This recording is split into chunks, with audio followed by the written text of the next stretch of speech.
Good Tuesday, everyone, and thanks for joining us. From the Ohio AgNet, the voice you know with the News You Trust studio, sponsored by BASF and Beltima Fungicide, the proven #1 for the toughest corn diseases with long-lasting residual when you need to be confident your fungicide will perform. I'm Joe Everett. A quick calendar reminder, our next monthly check-in at Farm Credit Mid-America will be on Thursday, July 16th. Tune in as we discuss the latest Farm Credit Mid-America news and updates. Now we get a check on what's making agricultural news headlines. In today's news feed, Ohio Crop Progress Report is ahead of the average pace. We get those numbers coming up shortly. And a new exhibit brings agriculture to life at the Ohio State Fair. And 5 Ohio 4-H members are selected as the 2026 National 4-H Roth Scholars. That's all coming up in today's news feed, which is delivered to you by Ebert's Field Seeds. Proven local seed performance to Ohio farmers. It's time to start planting Ebert's. Call us at 937-473-2521 or visit us online at ebertseeds.com. The Ohio Crop Progress numbers are showing ahead of the average pace. Let's get a look at those numbers. The Ohio Crop Progress Report is sponsored by Relentless Ag, every acre at peak performance. Learn more at relentlessag.com. Corn silking has reached 42%, ahead of last week's 17%, and is ahead of the 38% 5-year average. Corn reaching the dough stage is at 4%, trending right along with the 4% average. Ohio corn condition was rated 62% good to excellent. As we turn to soybeans, blooming reached 55% ahead of the 25% last week and also ahead of the 51% average. Soybean pod setting has reached 18% ahead of last week's 6% and the 16% 5-year average. Ohio soybean condition was rated 63% good to excellent. And winter wheat is now 94% harvested, which is ahead of the 92% 5-year average. For more information on the Ohio Crop Progress Report, you can find it today at ohioagnet.com. Now we turn to Brianna Smith for an Ohio 4-H update. 5 Ohio 4-H members have been selected as 2026 Roth Scholars in the National 4-H Leadership Academy. The Ohio participants include Jana Cormack of Cuyahoga County, Trey McCullough of Allen County, Addison Sloan of Butler County, Kendall Wild of Fairfield County, and Sadie Wilhelmi of Brown County. They are among just 25 young leaders nationwide chosen for the Academy's second class, representing 5 land-grant universities across the country. Over the next 2 years, the scholars will work alongside mentors, university faculty, and industry leaders while developing leadership, communication, and problem-solving skills. Each participant will complete a research-based project designed to address a challenge in their own community. National 4-H Council Chief Development and Marketing Officer Heather Elliott said the Academy gives young people the confidence, experiences, and relationships they'll carry into college, careers, and lifelong leadership. The program was founded through the vision of entrepreneur and philanthropist Joel Roth and continues to invest in the next generation of community leaders. Read more today on ohioagnet.com. Reporting for Ohio's Country Journal and Ohio AgNet, I'm Brianna Smith. Thanks, Brianna. Well, a new attraction at this year's Ohio State Fair is designed to bring agriculture to life for fairgoers. The new Imagine Ag exhibit, located inside Ohio Agriculture Center, opens July 29th and features interactive displays that tell the story of Ohio farming. Visitors can experience a year on the farm, explore precision agriculture using drone technology, see full-size farm equipment, and learn about livestock care, weather, and innovation. Organizers say the exhibit is aimed at helping consumers better understand where their food comes from while highlighting the family's technology and dedication behind Ohio agriculture. To learn more, you can find this article today at ohioagnet.com. We have some rain moving into the Buckeye State today. Let's get a check on that forecast. Today's weather brought to you by Seed Genetics Direct, the #1 fastest growing and largest Ohio-based independent seed company. Scattered showers and thunderstorms around through Ohio today. I'm Chief Meteorologist Ryan Martin. Let's take a look at that Ohio Ag weather update. Frontal boundary sagging southward. It brought moisture into northwest Ohio shortly after midnight last night, and the action continues to sag southeastward. Showers and maybe some strong thunderstorms. There's the potential for strong to severe weather across the state today. Right now looking more at central and northeastern parts of Ohio here morning and midday. Later afternoon, could see some refiring of stronger stuff down in extreme south-central parts. In any case, we're looking at 1/4 to 1.5 inches of rain generally. Outside 2-inch totals are possible where some of these stronger storms set up. Everything is done by midnight to 6 a.m. tomorrow, and then we are quite pleasant behind this. Lower temperatures, definitely lower humidity. A very nice set of days for Wednesday and Thursday. Temperatures moderating a little bit Friday, Saturday, Sunday, although humidity values stay low. Next chance at moisture coming next Monday afternoon into Tuesday. I'm Ryan Martin.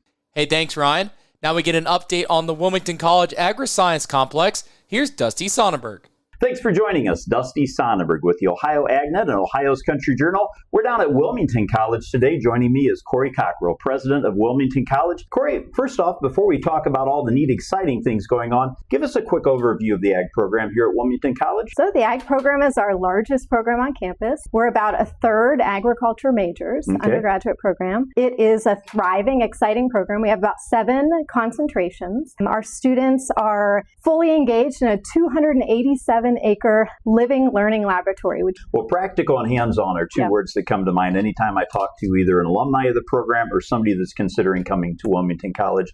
That really seems to be a draw, as they know they're going to come down, get the skills that they can turn around and use once they graduate. That's right. Yeah, we focus on anytime we can get them out of the classroom. My friend Chad says, we don't just read the chapter, we do the chapter. Yeah. That's what we're all about. You know, students really gain confidence when they're out in the field learning by doing, and that's what our program does. We give them those experiences so they leave, Wilmington College, go in the field and have confidence in who they are and what they're all about. One thing I know about you, you've definitely got a vision for the future, for the college, for the industry, and the Agri-Science Complex that we're in today. We were just here with some folks from Ag Credit presenting a check to help towards that goal. Tell us a little bit about what we see here with a new arena, a new hydroponics complex. Yeah. What else going on? So we were just fortunate to have on the south part of our academic farm the chance to purchase a 2-acre under roof commercial greenhouse facility. And it gives our students a chance to learn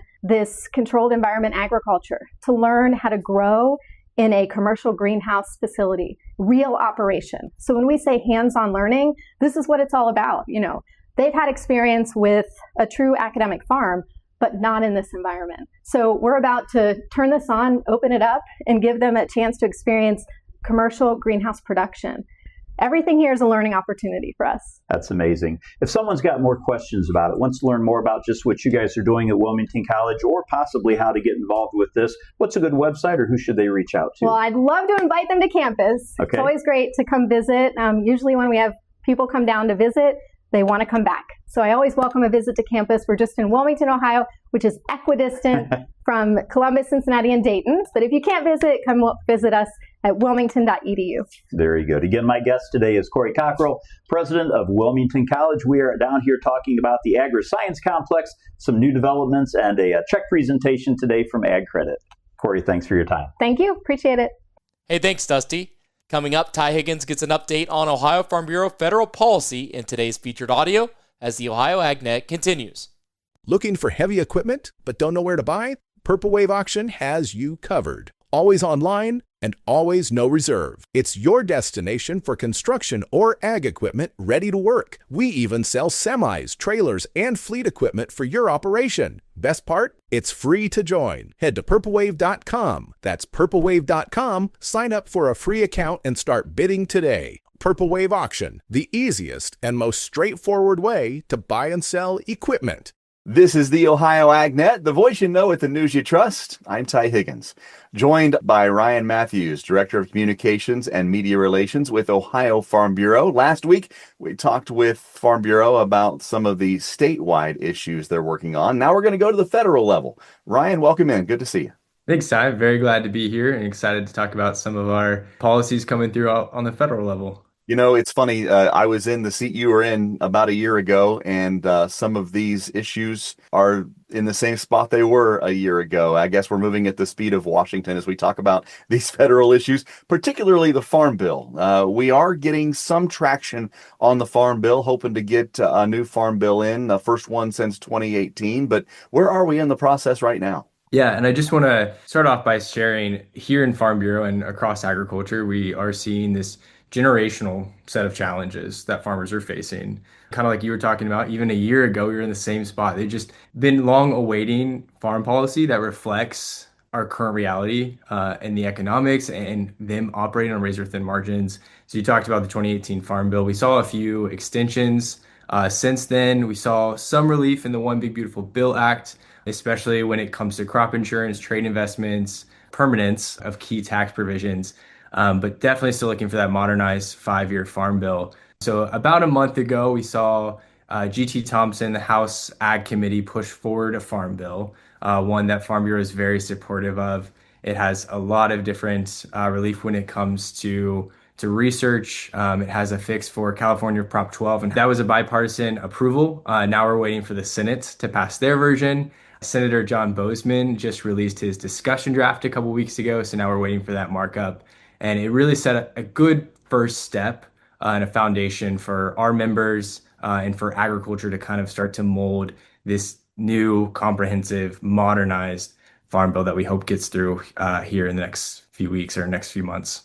I know that some things that have looked very similar in the House and the Senate version are those expanding access to credit for farmers. Conservation also an important part of that. But there are things outside of the Farm Bill that Farm Bureau at the state and federal level are really pushing. And one of those is year-round E15. As we talk about getting it halfway through, right? We got it out of the House. We're waiting on the Senate to do something. What are the prospects to getting year-round E15 done this year? Yeah, I think it's still just waiting for that vehicle to get it across the finish line in the Senate. As you mentioned, the House kind of already passed their version of it, and just emphasizing how big of a win it is, not just for farmers, but for consumers, for fuel retailers, and just the environment. Just some fast facts about it. This 15% ethanol blend would not only add that, 26 billion annual to the American GDP, it would reduce CO2 emissions by 17.62 million tons per year. And it would also add a demand for ethanol as much as 6.9 billion gallons. Not to mention the biggest piece, for those going to the gas stations or going to the pump, it would save an average of 10 to 30 cents. And it's available for any car newer than 2001. So just a win across the board, and just trying to find a way for our Senate leadership to push that across and ensure that year-round E15. We saw the administration also call for it about 2 weeks ago with their next spending bill. So really just trying to keep the drumbeat going to get it across the finish line, especially as we're seeing very high gas prices. Ryan Matthews, Director of Communications and Media Relations with Ohio Farm Bureau, talking about some federal issues. And for a lot of this conversation, it just feels like we're so close yet so far away when it comes to the relief that the Farm Bill and E15 and fertilizer transparency and labor could offer to farmers here in Ohio and across the country. I guess Farm Bureau still has a little bit of work to do at the federal level to make sure those things get done. Ryan, always great to visit with you. Thanks for your time. Thanks, Ty.